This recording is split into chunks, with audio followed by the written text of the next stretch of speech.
This is a machine that came with the Super Shop that I was showing you in the last video.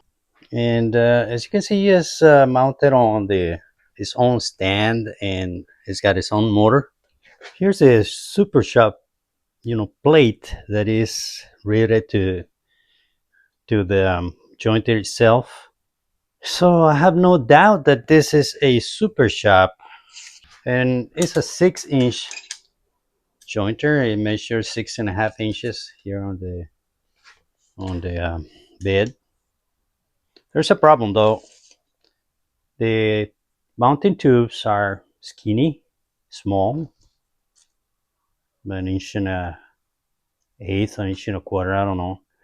Compared with the holes here for the accessory mounting, that is an inch and a half. And another thing is that the distance in between the centers is 7 inches, and on the Super Shop is 9.25 inches. So I'm puzzled why is a different size, and it's no adjustment here that I can move these tubes to the side. So I don't know what happened here, if there's another adapter to be able to mount it onto the Super Shop, or maybe this isn't a Super Shop jointer. Maybe this is a Total Shop jointer, which it will fit into a Shopsmith machine. See, the Shopsmith is the centers are 7 inches, and the mounting tubes are also the same size, which is about an inch and an eighth, or inch and a, I don't know, inch and a quarter, inch and an eighth, something like that. I'm a little confused what happened here. I don't know if this is a Super Shop, a Total Shop, or what it is, or if Super Shop had some sort of adapter to be able to mount it onto the mounting holes right here on the machine. So in the past, when I was young, uh, I, I got the whole Total Shop system with all the accessories and everything, and I remember having the jointer as big as this one, very heavy, and yeah, it looked just like this one. So yeah, I'm in a dilemma with this machine. I don't know if I should just leave it as a standalone machine, or if I can probably mount it onto the Shopsmith and use the Shopsmith power head to power the machine. But I don't know what I'll do. Anyway, yesterday or the day before yesterday, I was putting this Shopsmith 500 back to its original condition, or its original shape, because I was using it only as a uh, drill press, doing some modifications with the tubes, as you can see on the B-roll there. So now I kind of regret it, because that was a mistake, but no harm done. I just had it as a drill press for a while, and that kind of defeats the purpose of Shopsmith, which the thing with these machines is that there are 5 machines in one, and you can use it as a multi-purpose range of machines, right? So what I did is I cut these pipes from a fence pole, and I just put them on the lathe to make them shiny, and use this as the weight tubes. And I did not destroy the original weight tubes, which I put back yesterday, and now the machine is back to its original shape. This machine is pretty nice. It's a 500 model, and I got all the stuff for it, for most of the stuff. And as you can see, it's so shiny and beautiful. And I got it like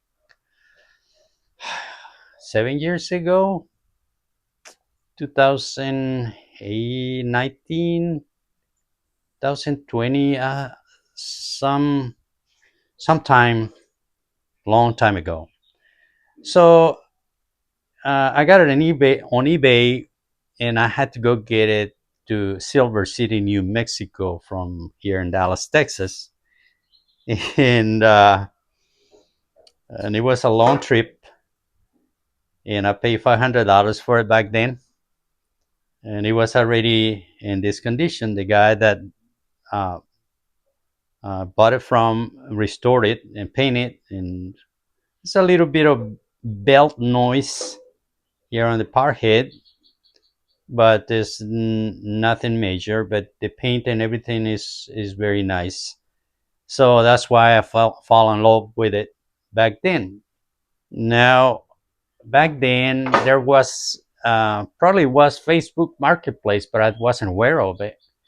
And after that, Facebook Marketplace became more a thing that you can actually buy used stuff from people. You can see here is a Delta 900 radial arm saw, and it's a tiny one, and it's pretty cute. And I bought it on the Facebook Marketplace about a year ago for to be able to restore it and make it look good. I always kind of wanted to have one of these machines that tilt the arm and the middle, and it's everything original, and I got all the boards and everything. So it's gonna be a good project to put together, and I don't know, maybe I'll keep this machine. So I have this Craftsman here, a laser track radial arm saw that I purchased brand new from Sears back in 2008. And what I like about this machine is got the laser guide, and also it's got the safety mechanism that doesn't let the blade to catch and jerk you out of the hands, because it's got some sort of motor that holds with the cable the feed rate that you're feeding it to cut the material. So it's a pretty nice and safe machine, and I need to clean it up and make it good again. Now, of course, nowadays we use a shop saw, but the shop saw, it won't cut longer than 8 inches or something, like 6 or 8 inches, and it works pretty well. I love this machine, and I got another one that I need to actually fix. These are the ones that are fixed on one point and don't have the extended reach with the tubes. So that's why I want the radial arm saws. So even though I have a big mess here on the workshop, I start using the Super Shop and the Shopsmith machines. I was making these pieces, and you might think, what are these things? They look kind of funny. Well, this is a tortilla press. So you're warming up the tortillas and you press it on it. So I had to do the turning on one side and the turning on this side and making a hole in the middle. And that's why I got the machines out. And once you do that, you discover the joy of woodworking again, because I left it for a long time because I'm repairing stuff and I got the whole mess here on the shop. And I got another project lined up there. This project here that you might recognize if you've seen my channel before. This is a CNC lathe that I'm working on. I think I can start putting it together as soon as I get some room here and organize the shop a little better. So what I'm doing with this, as you can see, this is a Harbor Freight lathe that I took out the motor and the adjustable speed control and substituted with a treadmill motor, a encoder here to read the speed of the motor, and I'm planning to buy a driver for a motor so I can stop it and control it with the computer. But also I can use the treadmill controller that is down there to use it as a normal lathe, both ways. And I got this arm here, so I'm gonna mount the screen and everything. And I got the axis movements here for the router. And I advanced on it quite a bit, install the motors there, but still kind of long ways to go. As you can see, well, I mounted the rails onto the lathe with some heavy duty steel plates here, and I got the bearings and everything. So yeah, anyway, that's oh boy. So yes, that's what I'm working on right now. Just trying to clean up the place so I can start working on these machines again, and doing a little bit of woodworking, kind of small things like this. But I got like 1,000 things that I'm working on, so that's why I cannot finish. Anyway, well, I thought I was going to show you about that jointer, and then I got to show you some more of the stuff that I'm, working on here on the shop. But I hope you enjoyed the video. Thank you very much for watching, and I will see you in the next one. Bye.